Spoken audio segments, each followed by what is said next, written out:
One of the cool applications of the idea of using similar triangles and a scale factor and proportions in order to find missing side lengths has been in use for who knows how long.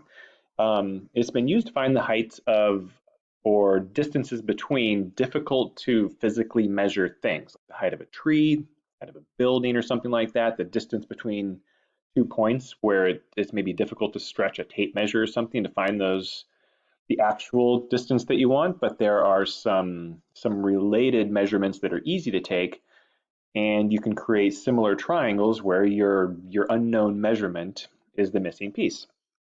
So, a really example of using this has to do with the reflection of light.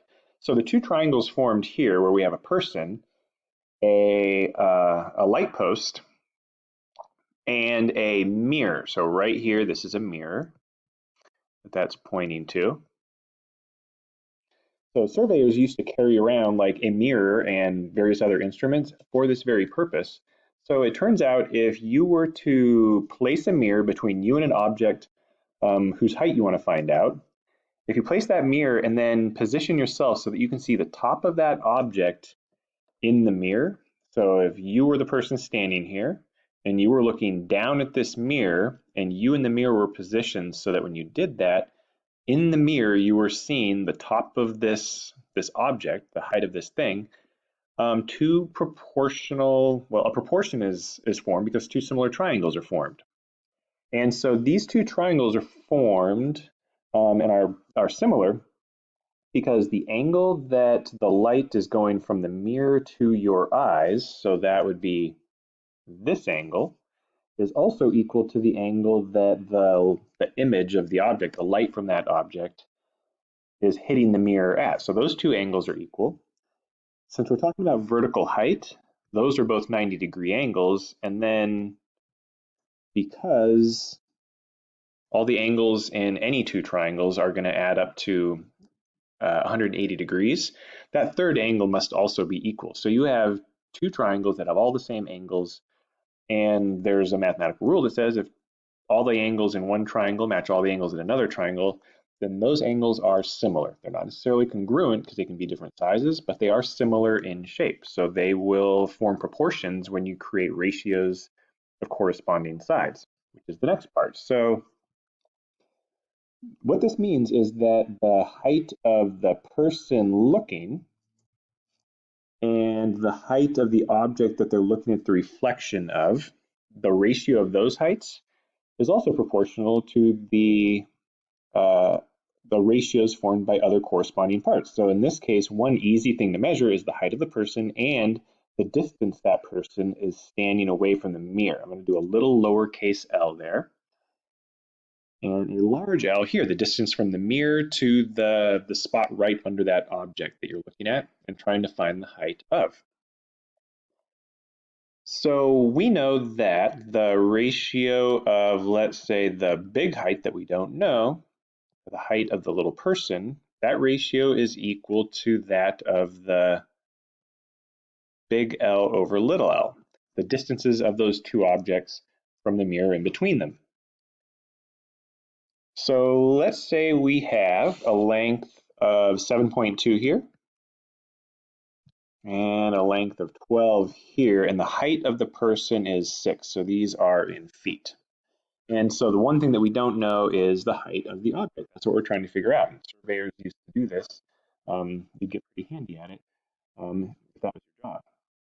So now we can fill in some of the blanks in our proportions. So we still don't know what the height of that is, but we do know that the height of the person is 6. We know that the big length from the mirror to the object is 12 feet, and the shorter length on the ground between the person and the mirror is 7.2. So we now have a proportion set up, and we can cross multiply and divide. So 6 times 12 is equal to 7.2 times h. So now we just have an equation we can solve algebraically to find h. So we're going to divide both sides by 7.2. That's the divide in cross multiply and divide. Divide that also by 7.2. And so if we cross multiply and divide that, we get that the height of that thing is equal to 10.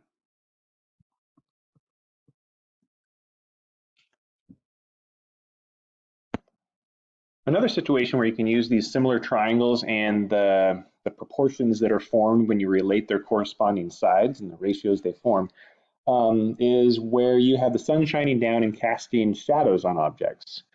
And so on this one, you have to imagine that the sun is way out here. So the sun would be like way out there, and it's shining down on, well, everything. So it's shining down on people, objects, and everything. And the shadows that are formed by those things are proportional to the height of those things. So a tall thing casts a longer shadow than a shorter thing.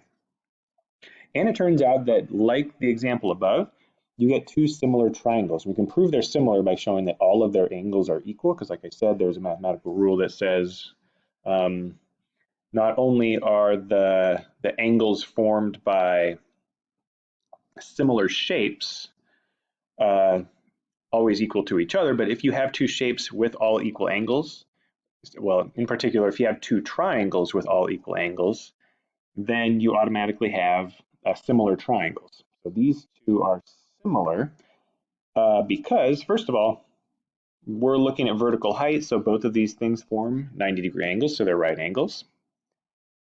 The angle at which the sunlight is hitting the ground, that's this angle and this angle, are the same for all objects on that surface.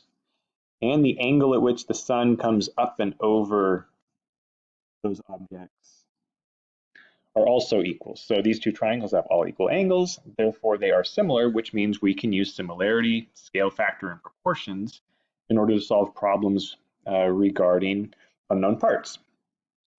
So in this case, if you were a person trying to figure out the height of, let's say, that lamppost, or like I said, it could be a tree, it could be a building, it could be any object that's casting a shadow on a flat surface, you would probably know your height.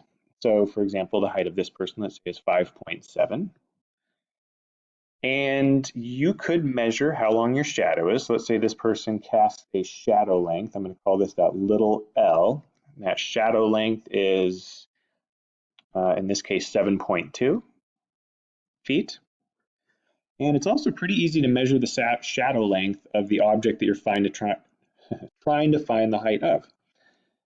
So let's say the shadow length of this object is 19.3 feet. So our big L in this case is 19.3 feet. And the thing that we want to find is what the height of the object is. So often it's easy to make measurements on the ground. You know what your own height is. But for some objects, especially like a tall tree, it's really hard to actually go up to the top of that tree and hang a tape measure from it. There are advanced surveying instruments that use all sorts of complex lasers and gyroscopes and computer programming in order to help find heights of objects like this. But you could also use a proportion because, again, if the sun's shining, you have two similar triangles. And so on this one, we'll use the proportion to solve this.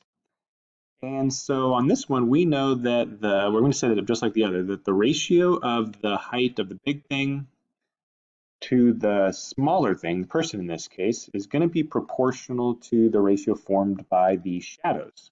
So in this case, the shadows would be 19.3 and 7.2.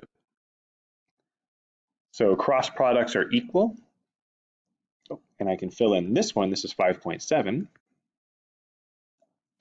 So again, cross products are equal. So we know 5.7 times 19.3 is equal to H times 7.2. So cross multiplying gives us that equation. Dividing means we're going to multiply 5.7 times 19.3, and we're going to divide both sides, cancel that out, by 7.2. And we get the height of that object. The height of that object is 15.3 feet.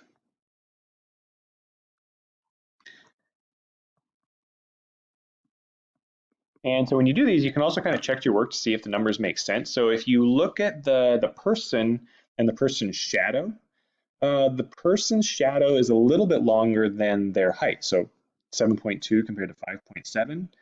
That's longer that's long. So the shadow is longer than the person's height by about 1.5 feet, so a little bit longer.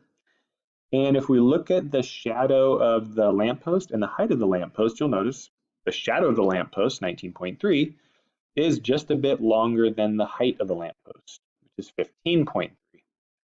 The difference is bigger, but that's what we mean by relative lengths, the comparison between the lengths. Shadows are a little bit bigger than their heights in both cases. The difference between the shadow and the height of the bigger thing is a little bit bigger. If you had an even larger object, like a tree, that was, let's say, 100 feet tall, its shadow would be a bit longer than 100 in a proportional way.